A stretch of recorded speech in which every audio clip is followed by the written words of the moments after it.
नमस्कार दोस्तों, साहित्य ज्ञान चैनल पर हार्दिक स्वागत है आपका। आज हम अध्ययन कर रहे हैं माधव रासप्रे। उनकी कहानी है एक टोकरी भर मिट्टी। कहानी के प्रमुख पात्र और कहानी की समीक्षा कि कहानी का मूल विषय क्या है। यूजीसी नेट में प्रस्तावित है यह कहानी, तो इससे बहुत बार परीक्षाओं में प्रश्न बनते हैं।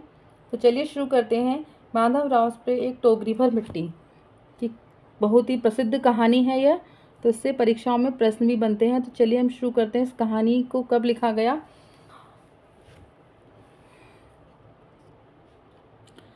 माधव रासप्रे हिंदी की आरंभिक कहानीकारों में से प्रमुख एक कहानीकार हैं। वे सुप्रसिद्ध अनुवादक तथा हिंदी के आरंभिक संपादकों में उनका एक मुख्य स्थान है। उन्हें हिंदी की प्रथम कहानी लिखने के रूप में भी जाना जाता है। उनके द्वारा लिखित कहानी एक टोकरी भर मिट्टी को हिंदी की पहली कहानी होने का श्रेय भी प्राप्त है। यह कहानी 1901 में सरस्वती पत्रिका में प्रकाशित हुई। कब प्रकाशित हुई? 1901 में। और कहाँ हुई? सरस्वती पत्रिका में। तो कहानी का जो समय है 1901 सरस्वती पत्रिका माना जाएगा। कहानी के प्रमुख पात्र कौन हैं? ये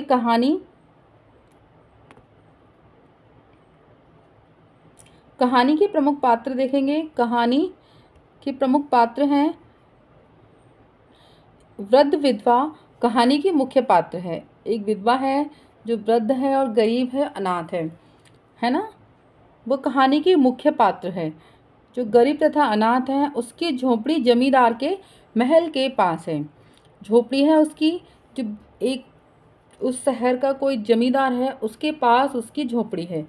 और जमींदार कहानी में शोषित वर्ग का प्रतीक है कि किस प्रकार व्यक्ति गरीबों का शोषण करता है। तो शोषित वर्ग का प्रतीक है जो महल के सामने से झोपड़ी हटवाना चाहता है। उसकी झोपड़ी उसे महल के सामने पसंद नहीं आती, उसे हटवाना चाहता है और उसे अपने धन पर बहुत गर्व है।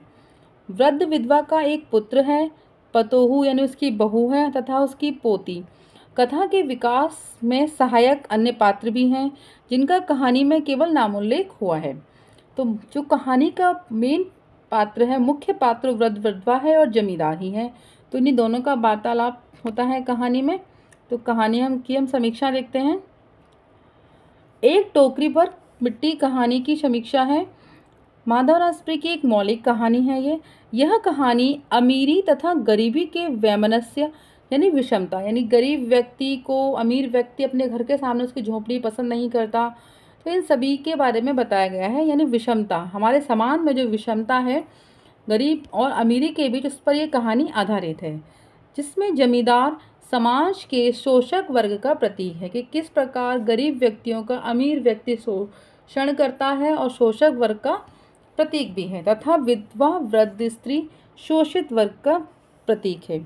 कहानी का कथानक बहुत छोटा है किंतु सारगर्भित एवं व्यापक संवेदना से परिपूर्ण है। कथानक बहुत ज़्यादा बड़ा नहीं है, कहानी का छोटा सा ही है किंतु सारगर्भित है, यानी बहुत ही संदेश देता है समाज को। एक जमींदार द्वारा वृद्ध विधवा की झोपड़ी पर अपना अधिकार कर लेने का वर्णन कहानी में हुआ है। तो कभी कभी यह भी प्रश्न बनता है कि इस कहानी में किस चीज़ का वर्णन है। तो कहानी में क्या है? विधवा की झोपड़ी पर अपना अधिकार कर लेने का वर्णन हुआ है। वृद्ध स्त्री द्वारा झोपड़ी से एक टोकरी भर मिट्टी लेने की प्रार्थना करना। वह स्त्री क्या करती है कि अपनी झोपड़ी जो जिस पर शक्ति होती है वो तो अपना कार्य कर ही लेता है, तो बस ये कहती है कि मेरी झोपड़ी से मुझे एक टोकरी भर मिट्टी लेने दीजिए। जमींदार द्वारा उस टोकरी को न उठा पाना, है ना, तथा इस संदर्भ में वृद्ध स्त्री का कथन भी दिया गया है यहाँ पर कि आपसे तो एक टोकरी भर मिट्टी नहीं उठाई जाती और इस झोपड़ी में तो हजारों टोकरियाँ मिट्टी पड़ी हैं, उनका भार आप जन भर कैसे उठा सकेंगे। पूरी कथा को एक नया मोड़ दे देता है। वृद्धा के मर्म वचन को सुनकर जमींदार की आंखें खुल जाती हैं तथा उसे अपने किए पर पछतावा होता है। अंत में जमींदार वृद्धा से क्षमा मांगते हुए उसकी झोंपड़ी उसे वापस दे देता है। इस प्रकार यह संक्षिप्त कथा बहुत प्रभावी बन गई है। एक छोटे से कथन से जमींदार का हृदय परिवर्तित हो जाता है। कहानी में सभी घटनाएं सहज एवं स्वाभाविक रूप से घटित होती हैं। इस कहानी में केवल 2 मुख्य पात्र हैं, वृद्ध विधवा तथा जमींदार, जिनकी चर्चा हम पहले भी कर चुके हैं। संपूर्ण घटनाक्रम इन्हीं के आसपास घूमता है, यानी उन्हीं दोनों के वार्तालाप है और वही कहानी के मुख्य पात्र हैं। वृद्ध विधवा निस्सहाय तथा सहानुभूति की पात्र है, लेकिन उसका चरित्र दृढ़ है। यह बहुत ही महत्वपूर्ण है कि उसका चरित्र कैसा है, दृढ़ है, वह दृढ़ निश्चयी है। जमींदार का चरित्र गतिशील है, वह आरंभ में क्रूर बना रहता है और अंत तक आते आते उसका हृदय परिवर्तन हो जाता है तथा एक सज्जन व्यक्ति बन जाता है। वह उसकी झोपड़ी को लेना चाहता था, उसकी जगह को, पर जब उसने उसे इस प्रकार कहा कि मेरी टोकरी में हज़ारों झोपड़ी में हज़ारों टोकरियाँ मिट्टी पुड़ियाँ, अब कैसे उनका वजन जिंदगी भर ढोगे, तो इस प्रकार उसका हृदय जो है परिवर्तित हो जाता है।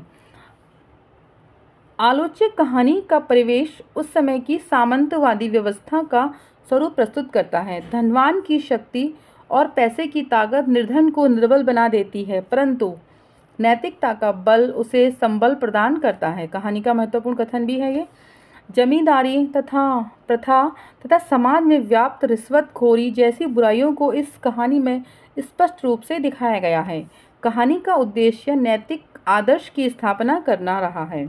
कहानी का उद्देश्य भी कभी पूछा जाता है कि इस टोकरी भर मिट्टी कहानी का उद्देश्य क्या है, तो नैतिक आदर्श की स्थापना करना। हिंदी की प्रथम कहानी होने के पश्चात इस कहानी में तीव्र सामाजिक संवेदना भी है।